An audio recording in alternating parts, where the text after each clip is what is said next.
Praise the lord. దేవుని నామంలో మీ అందరికీ వందనాలు. మీరందరూ బాగున్నారా?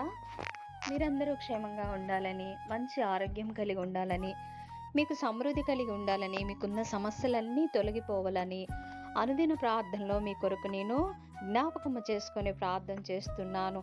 ప్రియ సహోదరి సహోదరుడా, ఈరోజు మనం మన విశ్వాసమును బలపరుచుకునే మాటలుగా కొన్ని మాటలు మాట్లాడుకుందాము.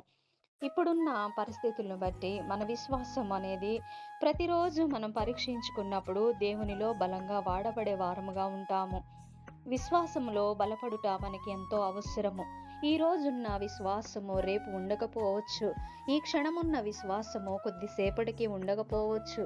ఇలాంటి మాటలు విన్నప్పుడు నిజమే కదా, దేవుని యందు నేను బలంగా వాడబడుటకు ఈ మాటలు నాకు చాలా అవసరమని నీ హృదయానికి అనిపిస్తుంది. నీకైనా నాకైనా మరి దేవునిలో ఎదుగుదలకు మనం అనుదినము ఇలాంటి మాటలు మాట్లాడుకున్నప్పుడు విన్నప్పుడు దేవునిలో బలమైన వారముగా ముందుకు వెళ్ళుటకు ఎంతో తోడ్పడుతుంది ఈ మాటలు. నీవు నేను చక్కగా ఈ మాటలు విందాము. ఈరోజు మనం చేసిన ప్రార్థనకి మరి సమాధానం రావటం లేదని కృంగిపోతుంటాము. నిజమే, అనేకమైన శ్రమలు మనకి వస్తుంటవి, ఎన్నో బాధలు వస్తుంటవి మనకి. మరి మనం ప్రార్థన చేసేది ప్రభువైన యేసుక్రీస్తు వారికే మనం చేస్తాము. మనం ఈ లోకానుసారంగా విగ్రహారాధన చేసేవారు అనేక విగ్రహాలకు పూజిస్తారు. వారికి ఉన్న సమస్యలు తొలగిపోవాలని రకరకాల పూజలు చేస్తుంటారు. చెట్టుకి పుట్టకి మరి ఇలాంటి రాయి రప్పకి మొక్కుతూ ఉంటారు. అయినప్పటికీ వారి సమస్యలు తీరిపోయినాయి అని వారు అపోహలో ఉంటారు. కానీ ప్రియ సహోదరి సహోదరుడా, వారికి తెలియదు వారెంత పాపం చేస్తున్నారో. మరి ఇలాంటి వ్యర్థమైన వాటికి, జీవం లేని వాటికి, ఉలకని పలకని వాటికి మరి పూజలు చేస్తున్నారు. కానీ వారికి అదొక తృప్తిలాగా ఉండిపోతుంది. ఎంతో శ్రమను కొని తెచ్చుకునే వారుగా ఉంటారు. కానీ మనమైతే ఒకే ఒక్క దేవుణ్ణి నమ్మిన వారము, నిజమైన యేసుక్రీస్తు వారిని నమ్మిన మరి బిడ్డలంగా ఉన్నాము. మన కొరకు ప్రాణం పెట్టిన నజరేయుడైన యేసయ్య పరిశుద్ధ నామమున ప్రతిదీ మనం అడిగే వారంగా ఉన్నాము. ప్రియ సహోదరి సహోదరుడా, మరి నీ విశ్వాసం ఎలా ఉంది? నీ ప్రార్థనకి సమాధానం రావటం లేదని కృంగిపోతున్నావా? మరి మనం చేసే ప్రార్థనకి మన సమస్యలు తొలగిపోవటం లేదు. మరి దేవుడు మన పట్ల ఎందుకు ఆలస్యం చేస్తున్నాడు? నాకున్న ఈ సమస్య ఎందుకు తొలగిపోవటం లేదని కృంగిపోతున్నావా? ప్రియ సహోదరి సహోదరుడా, నిజమే, మనకున్న కష్టాలను బట్టి, మనకున్న ఒత్తిడిని బట్టి, మనకున్న ఇబ్బందులను బట్టి, మనకున్న భయంకరమైన పరిస్థితులను బట్టి అనుక్షణం ప్రార్థన చేస్తుంటాము. ఆ ప్రార్థనకి సమాధానం రానప్పుడు, ప్రభువా ఎందుకయ్యా నాకు సమాధానం ఇవ్వలేకపోతున్నావు? నాకు నీవు తప్ప ఇంకెవరున్నారయ్యా ఈ లోకంలో? మరి నా కన్నీటిని చూస్తున్నావు కదా, నాకు సమాధానం ఎందుకు రావట్లేదు ప్రభువా అని మనం దేవుణ్ణి ప్రశ్నించే వారంగా ఉంటాము. మరి దేవుని అనుక్షణం మనం కొంతైనా దూషించే వారంగా ఉంటాము. మన శ్రమని సహించుకోలేక, మన శ్రమలను తట్టుకోలేక దేవుని నిందించే వారంగా ఉంటాము. ప్రియ సహోదరి సహోదరుడా, నీవు చేసే ప్రార్థన ఏ రీతిగా ఉంది? ఒక్కసారి నువ్వు జ్ఞాపకం చేసుకో. నీ హృదయ పూర్వకంగా నీ ప్రార్థన ఉన్నదా? మరి నీ ప్రార్థన దేవుడికి ఎందుకు చేరటలేదు? దేవుని నుండి నీకు సమాధానం ఎందుకు రావట్లేదు? ఒక్కసారి నువ్వు జ్ఞాపకం చేసుకో. మరి మనకున్న పాపములు, మనం చేసే దోషములు, మరి మన హృదయంలో ఉన్న అటువంటి పాప దోషములన్నీ నిజముగా నువ్వు ఒప్పుకున్నట్లయితే మరి సమాధానం వస్తుంది. మరి ఇంకా మన పాపములు కప్పుకొని మరి దేవునికి మన అతిక్రమములు కప్పుకొని వాటిని క్షమించమని హృదయపూర్వకంగా అనలేకపోతున్నాము. ఒకవేళ ఆ క్షణము నువ్వు నేనైనా సరే మోకరించి ఎంతో భయంకరమైన సమస్య వచ్చింది, ఆ సమస్యని తట్టుకోలేక అప్పటికప్పుడే అన్నీ ఒప్పుకుంటాము. కానీ మరి తరువాత మన విధానం అనేది మరలా పాపంలో చేసేవారముగా ఉంటాము. మరి దేవునికి తెలియదా ఈ బిడ్డ ఈ క్షణమే పాపం ఒప్పుకుంటుంది, మరి ఇంకొద్దిసేపటికి లోకానుసారంగా కలుస్తుంది, సమస్య తీరగానే కుక్కతో వంకరన్నట్లు మన బుద్ధి కూడా ఆ రీతిగానే ఉంటుంది. ప్రియ సహోదరి సహోదరుడా, నీకు కార్యం జరగాలంటే హృదయపూర్వకంగా నీ పాపములు, అతిక్రమములు, నీ దోషములు, నీ నేరములు, అబద్ధములు, వ్యర్థమైన పాపములు, మరి వ్యభిచారములు, అసూయలు, స్వార్థము, మరి వ్యర్థమైన చూపులు సమస్తము వదిలిపెట్టి దేవుని యందు విశ్వాసం నివాసమైన బిడ్డగా, మరి దేవుని యందు సమాధానం అప్పటికప్పుడే పొందుకునే బిడ్డగా నీవు ఉండాలి. ఉన్నప్పుడు నీకున్న సమస్యని తీసివేయటానికి దేవుడు సిద్ధంగా ఉన్నాడు. నీ పాపంలో అడ్డుగా వస్తున్నాయేమో ఒకసారి జ్ఞాపకం చేసుకో. నీ తోటి సహోదరుని దూషిస్తున్నామేమో, నీ తోటి సహోదరుల మీద మరి ఏ వ్యర్థమైన తలంపులు కలిగి ఉన్నామేమో, మరి వాళ్ళని ద్వేషంతో నీ హృదయం అంతా నింపుకున్నావేమో ఒకసారి జ్ఞాపకం చేసుకో. దేవుడికి ఇష్టమైనవి కాదు కదా మన హృదయం ఏ రీతిగా ఉండాలి. సహోదరుల ఐక్యత కలిగి ఉండాలి, ఇతరులను ప్రేమించేవారుగా ఉండాలి. మరి మన హృదయంలో పాపం అనేది లేకుండా, మన జీవితంలో చీకటి బ్రతుకు అనేది లేకుండా వెలుగులో నడిచే వారముగా నిజ దేవుని వైపు చూసి మరి దేవుని చిత్తానుసారంగా వాక్యానుసారంగా నడుచుకున్నప్పుడు హృదయపూర్వకంగా మనలో ఉన్న పాపములన్నీ నిజముగా నీవు ఒప్పుకొని నిజముగా నువ్వు దేవుని చిత్తానికి లోబడిన దానివైనట్లయితే మరి నీకు కార్యములు జరుగుటకు సిద్ధంగా ఉన్నాయి.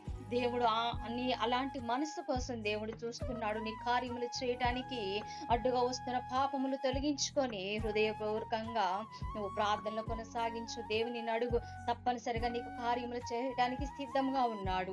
సహోదరి సహోదరుడా, ఈ రోజు వరకు మీ జీవితంలో మీరు చేసిన ప్రార్థనకు జవాబు రావటం లేదంటే బహుశా దేవుడు సమాధానం ఇవ్వకపోవడం కాదు, మీ ప్రార్థన పరలోకానికి చేరకపోవడం. ఎందుకంటే మీరు చేసే ప్రార్థన పరలోకానికి చేరటం లేదంటే మీరు చేసిన తప్పులు పాపములు దేవుని ముందు ఒప్పుకోకుండా విడిచిపెట్టకపోవడం కూడా ఒక కారణం కావచ్చు కదా. మరి అవే మీకు దేవునికి మధ్య అడ్డుగా ఉన్నాయేమో. మీ హృదయాన్ని మీరు శుద్ధీకరించుకుంటే, మీ హృదయాన్ని సరిచేసుకుంటే, గతంలో మీరు ఇప్పటికీ చేసిన పాపములు ఇప్పటికీ విడిచిపెట్టకుండా కొనసాగిస్తూ మరి మీరు ఆ రీతిగా ఉన్నట్లయితే దేవుడు కార్యములు చేయటానికి మరి సిద్ధంగా ఉండడు. ప్రియ సహోదరి సహోదరుడా, పాత కార్యములు ఇంతకు ముందు చేసిన క్రియలన్నీ నీవు నిజముగా విడిచిపెడితే దేవుడు నీకు మరి గొప్పగా సమాధానం ఇవ్వటకు, నీకున్న సమస్యను తొలగించి నిన్ను సంతోషపరచుటకు దేవుడు అతి సమీపంలో ఉన్నాడు. ప్రియ సహోదరి సహోదరుడా, గమనించు. పాపంలో నుండి మీరు పూర్తిగా బయటకు వస్తేనే మీ జీవితంలో ప్రతిఫలాన్ని చూస్తారు. కనీసం ఇప్పుడైనా, ఈ రోజు నుండైనా వాటిని పెట్టడం మీరు నేర్చుకోవాలి. మీకు ఆశీర్వాదం మరి దేవుడు త్వరగా ఇవ్వడానికి సమీపంలో ఉన్నాడు. మరి ఆనాడు హిజ్కియా 25 సంవత్సరాల యవనస్తుడే, కానీ గొప్ప ఉజ్జీవాన్ని మరి దేశంలో తీసుకొచ్చాడు కదా. మరి నీవు చేయలేవా? నీ నుంచి దేవుడు ఉజ్జీవం లేపాలని, మరి నీ ద్వారా గొప్ప కార్యములు చేయాలని దేవుడు చూస్తున్నాడు. మరి దేవుడు నిన్ను పాత్రగా వాడుకోవాలనుకుంటున్నాడు. మరి నీలో ఉన్న పాప కళంకములన్నీ కడిగి వేసుకొని, నీలో ఉన్న రోత జీవితమును తీసివేసి, నీలో ఉన్న కపటమును తీసివేసి, నీలో ఉన్న ప్రతి పాపమును నిలువెల్లా తీసివేసి కడుగుకొని మరి దేవునికి నీవు సమర్పించుకున్నప్పుడు దేవుడు నిన్ను పాత్రగా వాడుకోబోతున్నాడు. మరి ఒక ఉజ్జీవం, ఒక సేవకురాలిగా, ఒక సేవకునిగా కొన్ని ఆత్మలైన రక్షించుటకు ఒక పాత్ర వలె నిన్ను వాడుకోవాలని దేవుడు ఆశ కలిగి ఉన్నాడు. ప్రియ సహోదరి సహోదరుడా, ఈ రోజైనా హృదయపూర్వకంగా నువ్వు దేవుణ్ణి అడుగు. నీ పాపములన్నీ తీసివేసుకో. మరలా పాపం వైపు చూడమాకు, చీకటి లోకం వైపు చూడమాకు, వెలుగులో నడుగు. మరి దేవుని చిత్తానుసారంగా నడిచి నిండైన దీవెనలో కుమ్మరించాలని దేవుడు త్వరగా నీ పట్ల గొప్ప కార్యములు జరిగించాలని, నీ ద్వారా అనేకుల్ని రక్షించాలని దేవుడు ఎదురు చూస్తున్నాడు. ప్రియ సహోదరి సహోదరుడా, గమనించు. అటువంటి గొప్ప ఉద్యమం నేడు మొదట మీతో ప్రారంభించాలని దేవుడు కోరుకుంటున్నాడు. మీ ఇంటిలోనే మరి ఆ ఉద్యమం ప్రారంభించాలని చూస్తున్నాడు. ఫలితంగా మీ కుటుంబం వారందరూ కలిసి దేవుని సన్నిధిలో ఆనందించాలి, ఆరాధించాలి, అద్భుతమైన దేవునికి ప్రార్థించాలి. మరి ఆ దేవుడు తన ఆశీర్వాదములు మీ మీద, మీ ఇంటి మీద కుమ్మరించాలని, మరి గొప్పగా మిమ్మల్ని వృద్ధిపరచాలని దేవుడు ఎదురు చూస్తున్నాడు. ప్రియ సహోదరి సహోదరుడా, సమాధానం రావటం లేదని నువ్వు నిర్లక్ష్యంగా ఉండకు. తప్పక నీకు గొప్ప కార్యములు జరుగుతవి.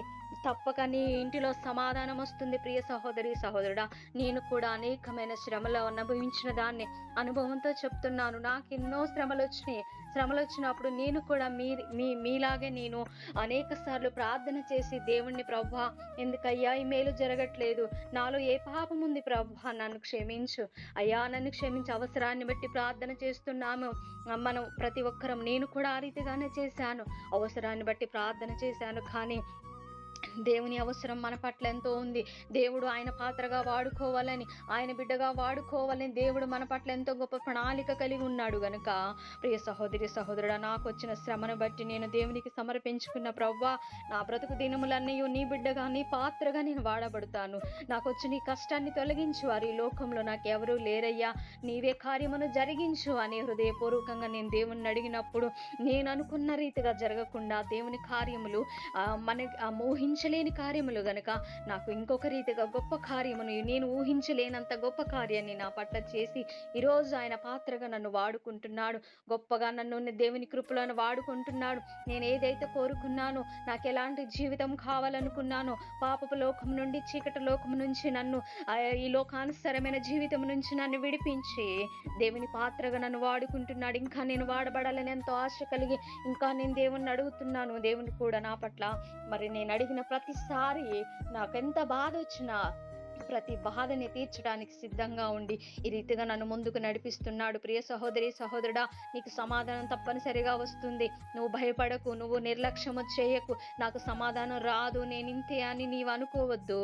నీ పట్ల గొప్ప ప్రణాళిక ఉంది దేవునికి. నీలో ఇంకా గొప్పగా నిన్ను వాడుకోవాలని చూస్తున్నాడు.